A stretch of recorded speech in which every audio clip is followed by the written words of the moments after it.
There's a difference between being told you did something wrong and being told you are something wrong. One corrects behavior, the other corrects identity. And the child who grew up with the second one didn't learn to do better. They learned to disappear. Shame doesn't motivate improvement. That's the lie it tells.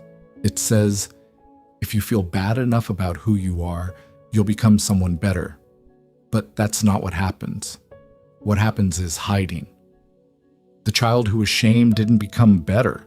They became smaller, more invisible, more careful about which parts of themselves they let anyone see. And they carried that smallness into adulthood, not as a choice, but as an operating principle. Don't be seen. Don't stand out. Don't let anyone look too closely, because what they'll find underneath is the thing you were taught to believe, that something about you at your core is wrong. In this video, we're looking at 12 innocent behaviors of people who grew up inside that belief. And for each one, we'll trace the root, the shaming moment, and the echo. The adult behavior built to prevent being seen, because this isn't the performance contract. This is the shame contract, and the terms are different. We've talked about the performance contract. Do this, and you'll be loved. The performance contract is about behavior. It says, your actions determine your worth. That's painful, but at least it gives you something to do. The shame contract is worse. It doesn't say, do better. It says, you are wrong, not your behavior, you, the core of you, the part that can't be changed by trying harder. And when a child absorbs that message, they don't try to improve, they try to hide. Because improvement implies the problem is fixable. Shame implies the problem is you. Number 1, you take up as little space as possible in every room you enter. Root. Being noticed meant being targeted. When you were visible, you were examined. When you were examined, you were found lacking, so you learned to shrink, shoulders in, voice low, edges soft. The smaller you were, the less surface area there was for shame to land on. Echo. You sit in the back row. You hunch at meetings. You press yourself against walls at parties. You cross your arms and legs like you're folding yourself into the smallest possible shape. People think it's shyness. It's not. It's a body that learned that occupying space means being noticed, and being noticed means being shamed. Number 2, attention feels like a spotlight you didn't ask for and can't escape. Root. Eyes on you meant evaluation was happening, not the neutral kind. The kind that ended with a verdict, and the verdict was always the same, not enough. The child who was looked at was always being measured, and the measurement always came up short. Echo. Someone looks at you in a meeting and your skin prickles. A partner gazes at you with warmth and you look away. A group turns toward you when you speak, and the impulse to disappear is physical. Attention doesn't feel like interest. It feels like exposure, like someone is about to see the thing you've been hiding since you were small enough to believe it defined you. Number 3, you justify your choices before anyone asks you to. Root. Your actions were assumed wrong until proven otherwise.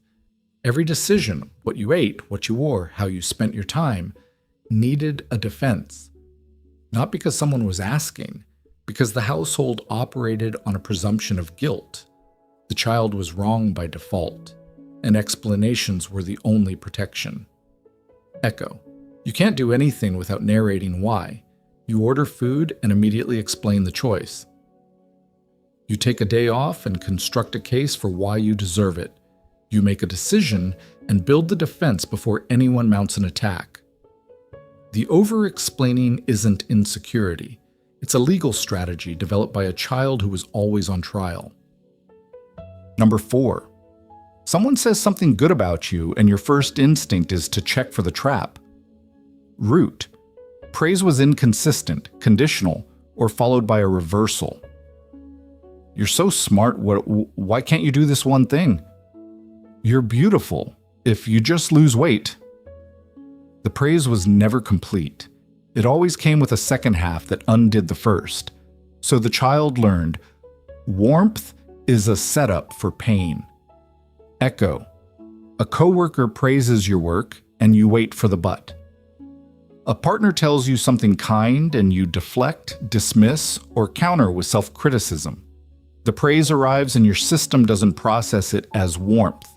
It processes it as the opening act of something worse. You're not modest. You're bracing. Number 5. You can't state what you think without first apologizing for thinking it. Root. Having a perspective that differed from the household's was treated as defiance. The child who disagreed wasn't heard. They were corrected. The message wasn't, your opinion is wrong. It was, you are wrong for having it. Opinion became evidence of flaw. Echo. Sorry, I might be wrong about this, but this is probably a stupid thought, but you package every perspective in a pre-apology because the alternative, stating what you think without disclaimer, feels dangerously exposed. The apology isn't humility, it's armor, and you put it on before every sentence that reveals what's actually inside you. Number 6. Mistakes aren't learning opportunities for you. They're existential threats. Root. Mistakes weren't met with correction. They were met with shame. The difference is everything. Correction says, you did something wrong, here's how to fix it. Shame says, you did something wrong because you are something wrong. So the child learned that a mistake doesn't reveal an error. It reveals the defect underneath, and the defect must never be visible. Echo. You cover mistakes before anyone sees them. You work twice as hard to prevent errors. You lose sleep over a typo because the typo isn't a typo.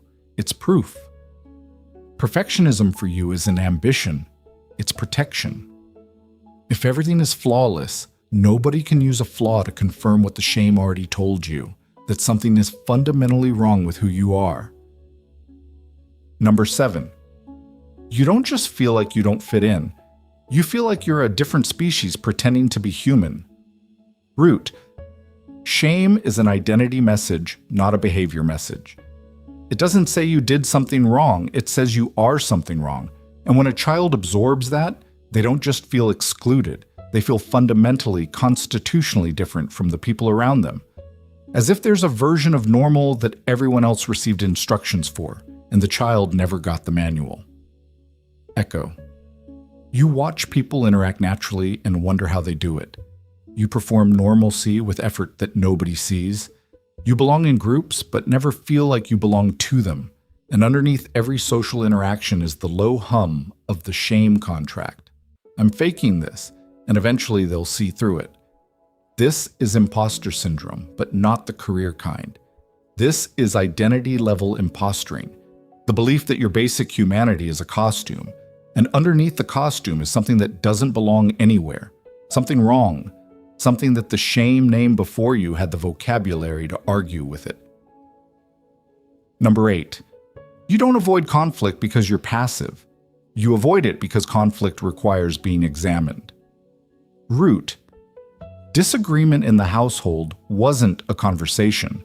It was an interrogation. The child who pushed back was scrutinized, and scrutiny always found something wrong. So conflict became exposure, not just of your position, but of you. The real you. The flawed one. Echo.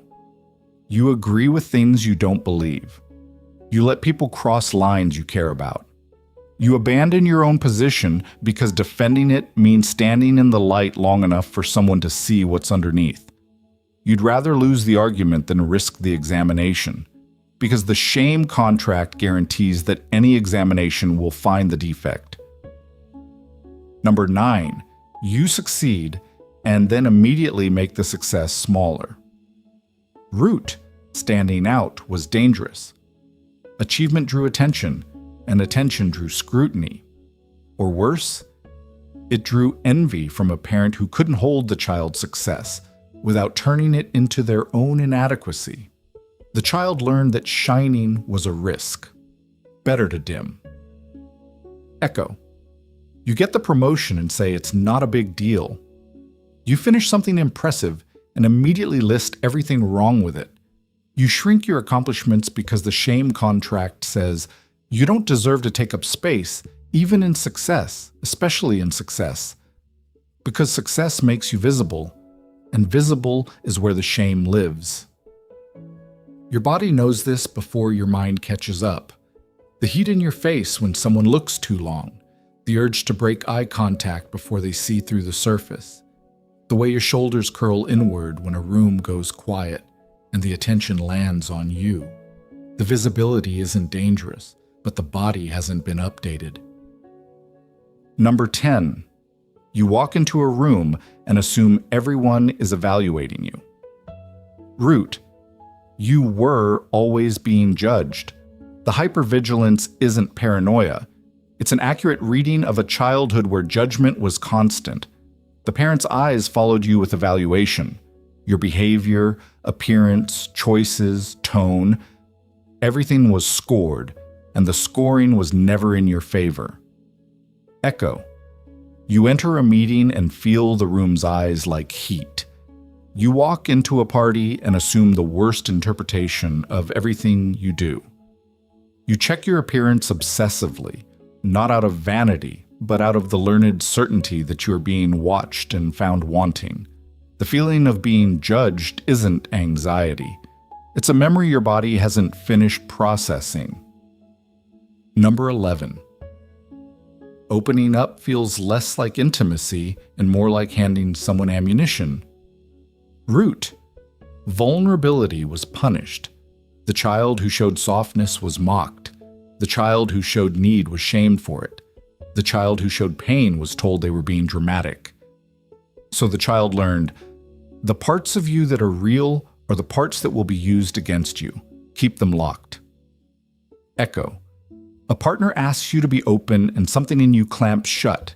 A friend shares something vulnerable and you match it with something surface level. A therapist asks how you really feel and the answer dies in your throat. You're not closed because you're cold.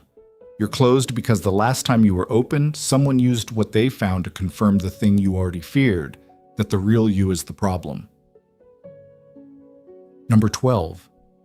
The foundation underneath everything else. A quiet, persistent, unshakable belief that something about you, at your core, is insufficient. Root. The shame message was never about behavior. It was about identity. Not, you did a bad thing, but you are bad.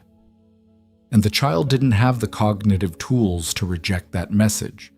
They absorbed it the way they absorbed gravity as a fact about the world. And the fact became the foundation every other belief was built on. Echo. You achieve and still feel like a fraud. You're loved and still wonder when they'll see the truth. You look in the mirror and the first thought isn't about your face, but about the inadequacy you're sure is visible through it. This isn't low self-esteem. Low self-esteem is thinking you're not good enough at things. This is deeper. It's thinking you're not good enough as a thing, as a person, as a being. And that belief was installed by someone who confused correction with condemnation. And the irony is devastating, that the very thing that shame told you to hide, your real self, is probably the most valuable thing about you. The sensitivity, the depth, the awareness. These aren't defects.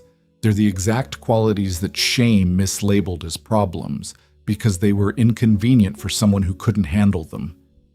And the grief underneath all 12 of these signs is this.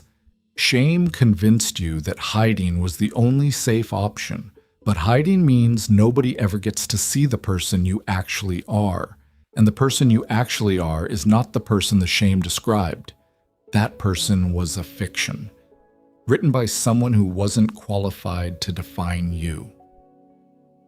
If you recognized yourself in these 12 signs, The thing that matters most is the distinction we started with. Shame is not correction. Correction says, you made a mistake. Shame says, you are a mistake. And no child is a mistake. Not the one you were.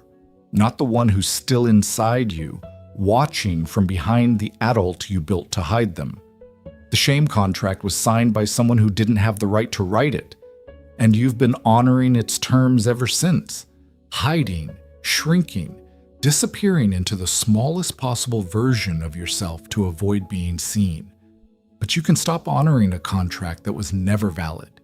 You don't have to become visible overnight.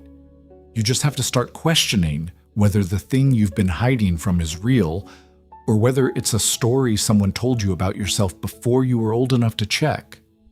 At Inner Lens, we trace the stories you were told before you could question them. If this one resonated, the next video follows a thread from the same root. The quiet signs you grew up being constantly criticized. It's right here.